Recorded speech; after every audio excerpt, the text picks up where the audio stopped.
Marfrig, con sus plantas de San Jorge y Villa Mercedes, potenciando su liderazgo en el desarrollo de la cadena de ganados y carnes, presenta al licenciado Ignacio Iriarte.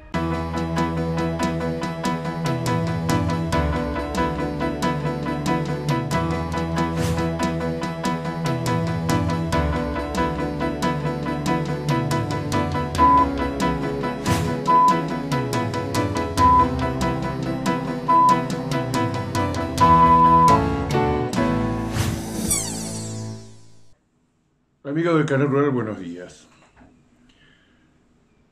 Bueno, sorprendidos con el aumento de los precios ganaderos, todo el mundo esperaba que cuando empezara a llover en serio iba a haber un escalón de oferta, iba a haber una recuperación moderada de los precios. La recuperación ha sido mucho mayor de lo esperado en un contexto en donde gran parte del país todavía no salió de la seca. Uno es lo que le hace preguntar si esta es la oferta, este escalón de oferta hacia abajo, que empieza a registrarse en el último tercio de enero y continúa en los primeros días de febrero, una oferta mucho más baja que lo que hemos conocido en meses anteriores. ¿Qué va a pasar cuando efectivamente el clima se arregle, haya, como siempre decimos, lluvias abundantes, generalizadas y sostenidas? Hay muchas zonas que tuvieron 100 milímetros que creían que zafaban y ahora 10, 12, 15 días después están en la misma, con un barniz de verde arriba. Entonces, climáticamente esto no se arregló. Quizá en vez de hablar de 2/3 del país que están mal o muy mal, se podría hablar de que hay la mitad del stock nacional está mal. Hoy es muy difícil porque es por manchones, ya ni siquiera por provincias ni por zonas. Lo cierto es que el clima de oferta forrajera no se arregló. La oferta, como venía, yo digo arbitrariamente hasta el 20 de enero, porque es evidente que venía con un ritmo y se cayó en los últimos días de enero, era extraordinariamente alta. La faena de enero, sumando los primeros 20 días que fueron muy abundantes y los 10 últimos días que se parecen más a la situación actual, una caída de la oferta y de la faena, la faena de enero fue 20% más alta que el año pasado, que es una magnitud extraordinaria. En ganadería siempre decimos magnitudes, los cambios interanuales son muy pequeños. Es un transatlántico muy, muy pesado que le cuesta mucho doblar, que le gusta mucho acelerar, que le cuesta todo retroceder o volver para atrás. La ganadería va teniendo pequeños cambios. Este cambio del 20% en la faena interanual, además tiene un dato llamativo.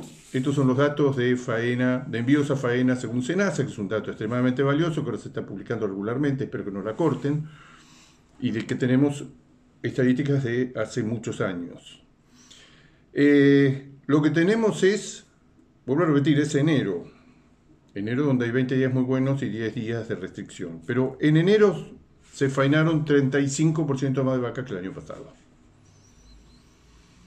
Este es uno de los motivos que hace pensar, nadie habla de stock ganadero, pero entre el aumento de la faena, el aumento hasta ahora moderado de la mortandad, es probable que cuando midamos el stock al próximo 31 de diciembre, no tenemos todavía los datos del 31 de diciembre del 2022, al 31 de diciembre del 2023 va a haber una caída en el stock. Pero el tema de stock no es el dato principal hoy en día. Pero digamos que esta tendencia está bien por arriba de los niveles de faena de equilibrio en total y para vacas. 35% más de vacas. 15% más de vaquillonas, 13% más de vaquillonas, que es un número porque vaquillonas viene creciendo, esto viene ya de antes. Este es un fenómeno que siempre nos hace dudar si en esta situación y a todo lo largo del año no nos estamos comiendo no solo las vacas útiles, sino la reposición. Así como hay un índice de extracción, una tasa de extracción de equilibrio para vacas, hay también para vaquillonas. Hoy la faena de vaquillonas en relación al stock de vaquillonas con que empiezan los ejercicios o que empieza el ejercicio es de las más altas. Sabemos que en esa franja cuando volvamos a contar el número de vaquillonas va a haber menos. 15% más de novillos, que llama la atención, 21% más de novillitos, siempre enero y con respecto al año pasado. 30% terneros 6% más, terneros y terneras es lo mismo que el año pasado. Esto es una categoría que lentamente en la ganadería argentina, y gracias a Dios, se va reduciendo y quizá un día no hablemos más de terneros. Vamos a verlo. Llama la atención el número de toros, 28% más de faena de toros que el año pasado, que está en línea con 35% más de vacas. El rodeo de cría lentamente está alargando y va a alargar más en los próximos meses. Los pocos tactos que se conocen, que son tan pocos y tan focalizados en zonas donde la cosa anduvo muy mal, por supuesto con ecógrafo, hay que esperar menos para dar resultados que el tacto rectal, dan caídas, según nos dicen, pero no tenemos los datos, dan caídas importantes. Que va a ser lo lógico y va a ser lo que vamos a tener. Esta generación de terneros que está ahora al pie de la madre es probablemente una generación de 15 millones de terneros, y la generación de terneros que venga va a ser una generación probablemente de 14 millones de terneros. No tenemos más números, son especulaciones en el aire. Siempre reducido un campo chico, es un campo donde destetaban 150 terneros por año, y saquémosle 150 terneros por año, y después de una seca que es de las peores de la historia va a destetar 150 terneros. Alguien dice, no, pero eso va a ser mucho más importante. Bueno, esperemos para tener datos más graves y más importantes. Siempre nos ha sorprendido, aún en las zonas más castigadas, inclusive con la experiencia del norte del último año, que está entrando en su tercer o cuarto año de seca consecutiva, la adaptación de los animales, y no sé si de los mismos criadores, a situaciones extremas de adversidad forrajera, por ejemplo, una seca como esta. Siempre después uno va a medir los índices, sobre todo a nivel nacional, y se encuentra que todos los pronósticos que hizo de desastres universales después, sea porque hay un proceso que a mí se me escapa, que lo he hablado varias veces con veterinarios, nadie lo puede ratificar, que hay un fenómeno de adaptación de las vacas argentinas a alimentación cada vez más restringida y que salta en situaciones como esta. Hay un corrimiento también del servicio. Van a aparecer muchas preñeces, pero preñeces 1 mes, 2 meses más tardías que el año pasado. Y gente que está dejando los toros. Si hay un porcentaje importante del rodeo nacional que deja los toros todo el año, bueno, este año va a ser más importante que nunca. O lo va a dejar en febrero, marzo, abril, no lo va a retirar prematuramente. La oferta, vuelvo a repetir, si la oferta es el gran protagonista de todo, pero no es la demanda.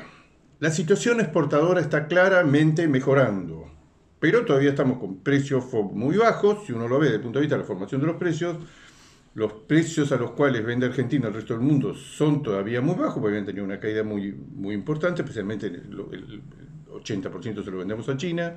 China se está recuperando, Hilton no. Hilton nos sorprendió, era el rubro que tenía que estar peor, y hoy proporcionalmente es el rubro que está mejor. Estamos viendo recuperaciones muy significativas en el Hilton, muy significativas en lo que se vende a China. Ahora, si uno lo mide, pese a que el gobierno aparentemente ha decidido dejar de atrasar deliberadamente el tipo de cambio, estoy hablando por noviembre, diciembre y enero, ya no es esas inflaciones del 5, 6, 7% de devaluación del 1. Ya están acompañando data, pero están haciendo menos ostensible el atraso cambiario. Pero está todo el atraso acumulado de todos los meses, Guzmán, Batakis y demás, que fue grosero, brutal. Meses y meses y meses, vuelvo a repetir, inflación del 1, del 3, del 4, del 5%, devaluación del 1.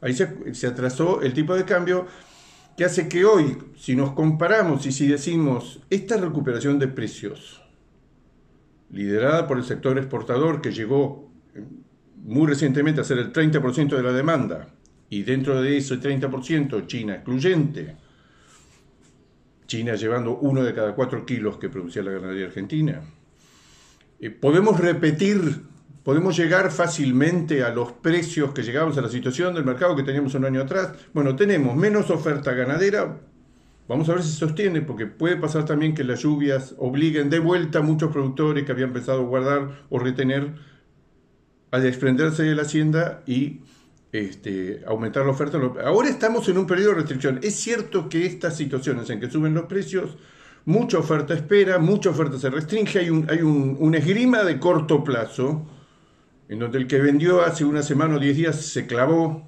no quiere vender hasta no ver cuál es el techo del mercado.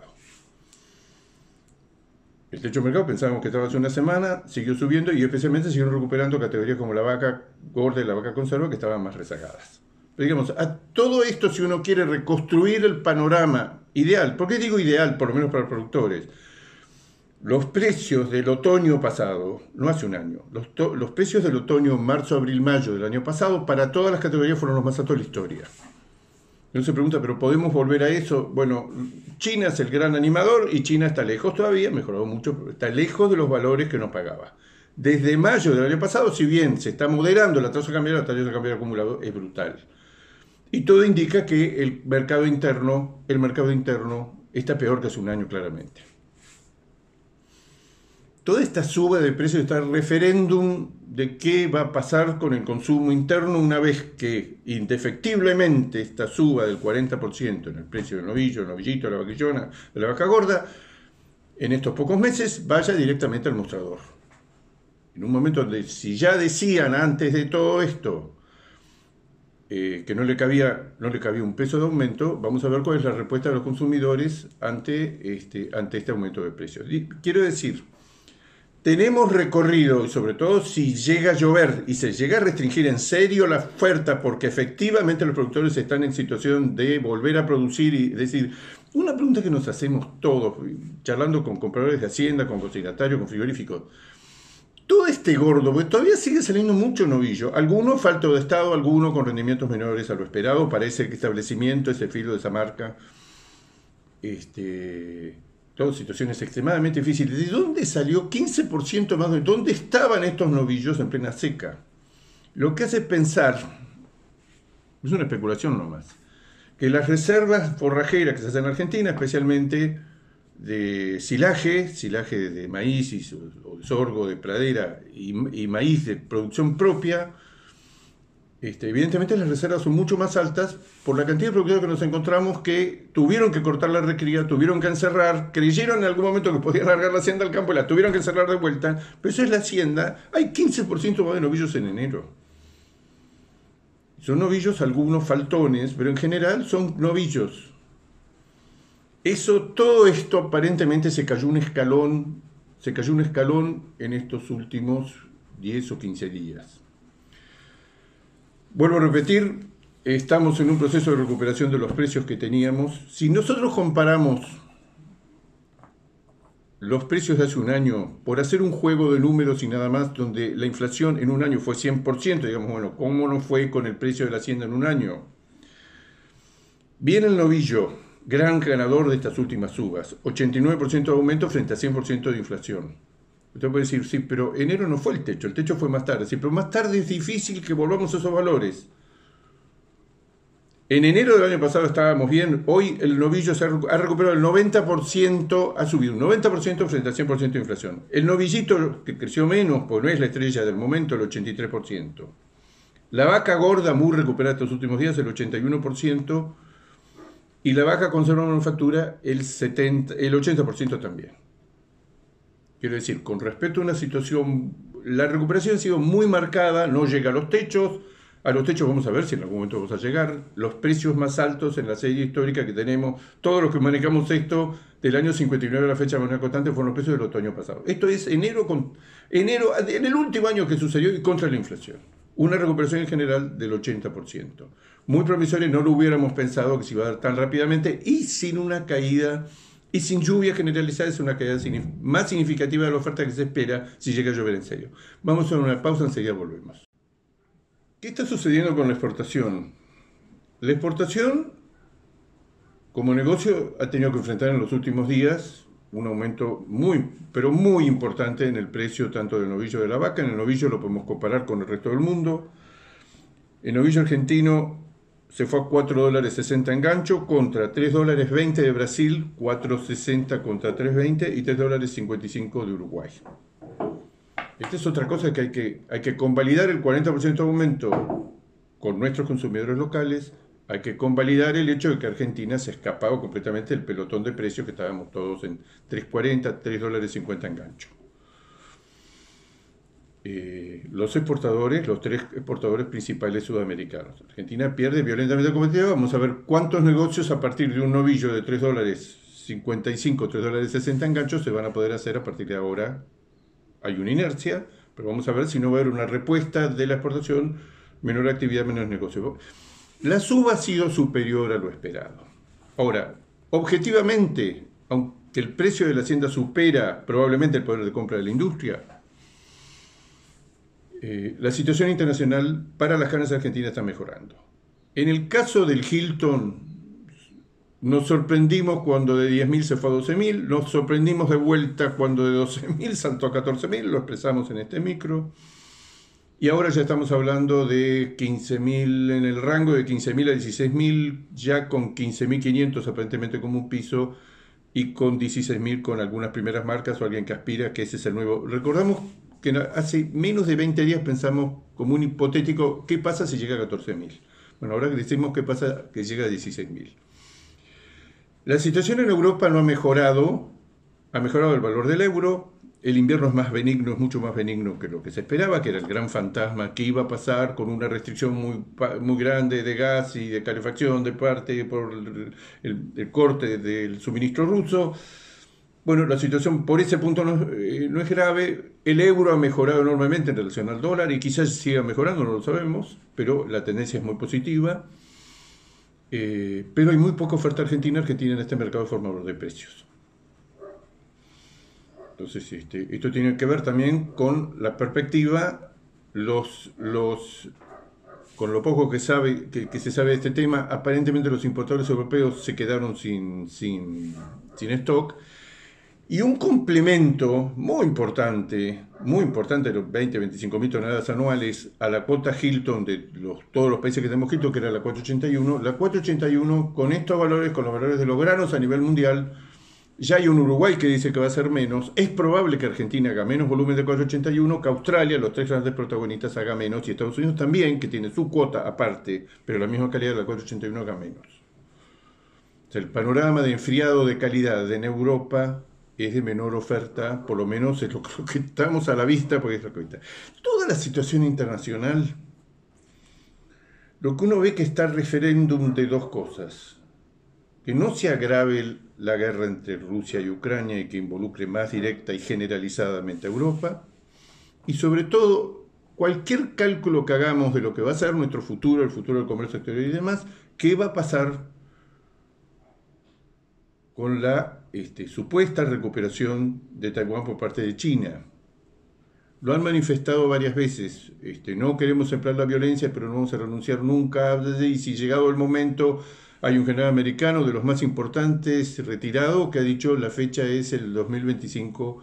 China va a acumular recursos para invadir efectivamente China. ¿Cómo se va a reformatear todo el mundo? Porque ahí, a diferencia del caso de Rusia con Ucrania, ahí sí Estados Unidos va a responder por Taiwán, por los acuerdos que tiene. Ojalá eso no suceda, pero también pensábamos que no iba a suceder lo de Ucrania, lo de Ucrania y Rusia, y finalmente nos lo anunciaron durante mucho tiempo, no lo creímos y finalmente sucedió. Recuperación de los precios en el mercado europeo. Vamos a explorar un poquito más qué peso tienen también en la Hilton, que haya menos 481. Aparentemente el volumen de los primeros días de enero, el volumen que entra, 4.000 y pico de toneladas, que entra básicamente Argentina, Uruguay y Australia, entró, pero eso había sido toda mercadería embarcada en diciembre y producida en noviembre en los frigoríficos y engordada en meses anteriores. Ya para los próximos vencimientos 481 vamos a ver si va a ser ese volumen se va a cubrir, pero todos los números, lo que uno está escuchando es que el 481 con el aumento de los granos en el mundo tiene menos atractivo que el que tenía antes. Y eso puede estar incidiendo que haya menos enfriado de calidad. Siempre contamos la anécdota que encontramos 481 y Hilton en una heladera, en un restaurante de Europa, le dijimos, bueno, pero ¿usted cómo confunde esto? El consumidor no hay que confundirlo. El consumidor quiere carne argentina. Y como la diferencia ni nosotros mismos cuando abrimos un bife la probamos entre 481 y Hilton, la vemos, el consumidor tampoco lo hace y no le vamos a dar diciendo nada. Abrimos el sobre y servimos carne argentina.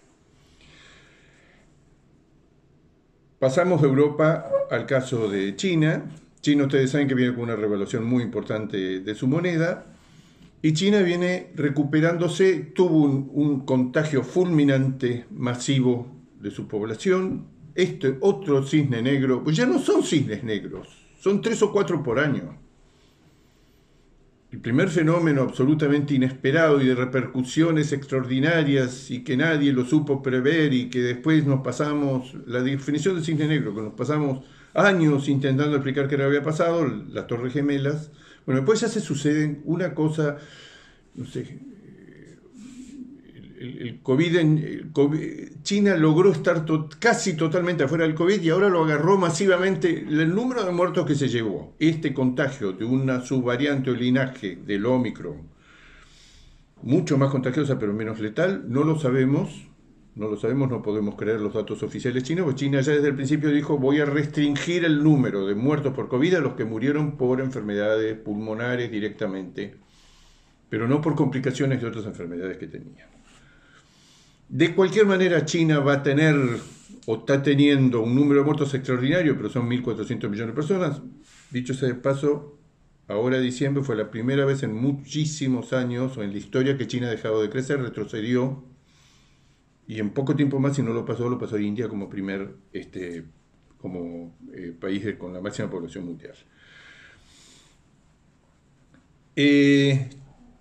Lo que estamos viendo con China es que, aún en medio de la crisis, tuvo un piso de importación de carne, no de cerdo, de carne vacuna altísimo. Nunca bajó en toda esta crisis de 240.000 toneladas, que es un número irreal. Alguien puede decir, bueno, pero el récord fue de 270. Quizá vuelva a 270.000 toneladas, preguntándose quién. Eso en un 70% sale de Sudamérica y sale de 3 países: Argentina, Uruguay y Brasil. China se están recuperando los valores, se está recuperando el país, se están revisando semana a semana. En algún momento dijimos, el Departamento de Agricultura de los Estados Unidos, en enero, el 12 de enero, el informe del USDA, la corrección trimestral que hace de sus proyecciones, nos sorprendió a todos, corrigió totalmente: señores, olvídense de que China va a importar menos carne vacuna este año, va a aumentar sus importaciones. Sobre los niveles récord va a seguir creciendo, mínimamente, pero va a seguir creciendo. La tendencia de los últimos meses nos hace pensar que no va a crecer, pero no mínimamente. Si este es el piso, China sigue siendo el mercado más formidable e impresionante, con algo que se frustró con el COVID en estos últimos meses en China, es que China empiece a comprar y a afirmarse como comprador de grandes volúmenes de cortes de precio medio y sobre todo de cortes enfriados de calidad. Que se convierta, siempre lo decimos, en un Corea, en un Japón, en un Singapur, en un Taiwán, gran comprador de cortes de calidad preferentemente fuertemente engrasados. Ahora, si uno dice, por poner algún número, esta recuperación de los valores China, del garrón y brazuelo, de la vaca en cortes, en mantas, de cortes de la rueda, China compra de todo, en realidad compra de todo. Si lo que cayó $2.000 en los últimos 6 meses, en estas últimas 3 o 4 semanas ha recuperado $500. Recuperó entre una cuarta parte y un tercio de todo lo que había perdido, pero la tendencia es muy auspiciosa. Siempre recordando que China es muy malo para producir carne vacuna, que todo el aumento adicional marginal en el consumo es abastecido con carne importada en una proporción de 85-90% de lo que crece. China está creciendo tan modestamente que directamente el aumento del consumo interno no participa de este boom de las importaciones, este boom del consumo. Entonces, la otra cosa que hay que recordar, que China en todas las proyecciones, el aumento del consumo en los próximos años, que aparentemente ha tocado un piso altísimo en medio de la crisis, la peor crisis que han tenido, han estado encerrados gran parte de la población. Es impresionante lo que están mejorando los indicadores chinos del consumo de energía eléctrica, de crecimiento del Producto Bruto, de fabricación de coches, fabricación de esto y fabricación del otro. China tiene varios puntos muy flojos. Uno es la burbuja inmobiliaria, fundamentalmente la burbuja inmobiliaria, el peso extraordinario de la obra pública y privada de construcción que han puesto, están sosteniendo que no caiga ninguno de los gigantes de la construcción. Tienen desafíos hacia adelante. Aparentemente está entrando en una nueva guerra comercial con Estados Unidos. Ejemplo de eso son el tema de los chips que tanto se está hablando. Tiene roces diplomáticos como el tema de los globos, porque el tema de los globos es un cisnecito negro, pero es un cisne que nadie que se le hubiera ocurrido que iban a sobrevolar el territorio americano globos de observación chinos. Nadie se le hubiera ocurrido un globo, y sin embargo es eso. Ahora, China está mejorando, la actividad económica está mejorando, los precios que paga China están mejorando. El Fondo Monetario Internacional, ustedes lo vieron, modificó fuertemente sus proyecciones de crecimiento de la actividad con el Producto Bruto Interno para este año. Hasta hace poco la tenía entre 2 y 3%, la subió violentamente al 5.2%, no será raro, a la luz de los números que estamos viendo. Claro, van 5 semanas del año nuevo. China liberaliza, emite millones y millones y millones de turistas, que es una preocupación para el resto del mundo, especialmente en Asia, de turistas chinos que tuvieron 3 años y salieron de su casa. Abre completamente las puertas a los turistas del resto del mundo. Pero nosotros lo que estamos viendo es que ha renacido el interés de los importadores. Ahora tienen miedo de quedarse sin carne. Aparecen importadores. Durante todos estos días del festejo del Año Nuevo, que uno no encuentra absolutamente nadie en ninguna oficina de importación, hubo guardias, hubo actividad, hubo compras. Vuelvo a repetir, en números redondos se han recuperado por lo menos $500, $2.000 por tonelada de las principales mercaderías que se exportan a China. China está mejorando, el Egipto no está mejorando, materia prima no hay. Uno se pregunta, ¿qué materia prima va a tener la exportación de calidad? No vaca conserva o gorda, que va a haber más, y novillo inferior, que va a haber más conforme si esta seca no se resuelva, con otro problema que va apareciendo más adelante. ¿De dónde van a sacar los feedloteros el maíz que compran o el maíz que ellos hacen como contratistas en campo propio, como contratistas en campo de terceros, para tener su propio picado de maíz y su propio maíz de grano? Con el fracaso de todo esto, ya están viendo que tienen otro golpazo adicional que todos los números, que ha habido una pérdida muy grande del capital Hacienda en estos últimos 6 meses de vuelta, 15%, 20%, pérdidas récord. Es decir, ¿de dónde vamos a sacar el maíz? Si lo vamos a comprar en el mercado, el precio va a ser prohibitivo, va a aparecer mucho más tarde de lo que suponemos, vamos a tener la competencia de pollos, de cerdos, como siempre. Entonces lo que se está viendo hacia adelante es eso. Lo que se está viendo es la pérdida masiva de stand de praderas y ya un fantasma que sobrevuela. ¿Cómo va a ser el próximo invierno para todos aquellos que tienen un stock de pasto mal, pero tienen un stock de pasto seco en el campo, que no suplementan masivamente, que a veces dan rollo, y vemos muchas explotaciones que ni siquiera dan un rollo? Todo ese stock de pasto que tiene el campo en la Argentina y que lo ha perdido, si se va a hacer de acá al próximo invierno, entonces empieza a aparecer una nueva categoría problemática, que es el tema, ¿cómo vamos a pasar el próximo invierno? Hoy, oferta restringida, precios que todas las semanas creemos que tocaron un techo y no lo tocaron, más rezagada la invernada, con la perspectiva de que haya mayor oferta, Y la pregunta que nos hacemos, ¿quién es el que está en condiciones hoy de comprar invernada, que tiene campo para hacer recrías y demás? O sea, un panorama muy complejo, pero muy interesante y muy importante lo que está pasando en el frente externo. Están mejorando los precios de exportación. Amigos de Canal Rural, será hasta el próximo jueves. Marfrig, con sus plantas de San Jorge y Villa Mercedes, potenciando su liderazgo en el desarrollo de la cadena de ganados y carnes, presentó al licenciado Ignacio Iriarte.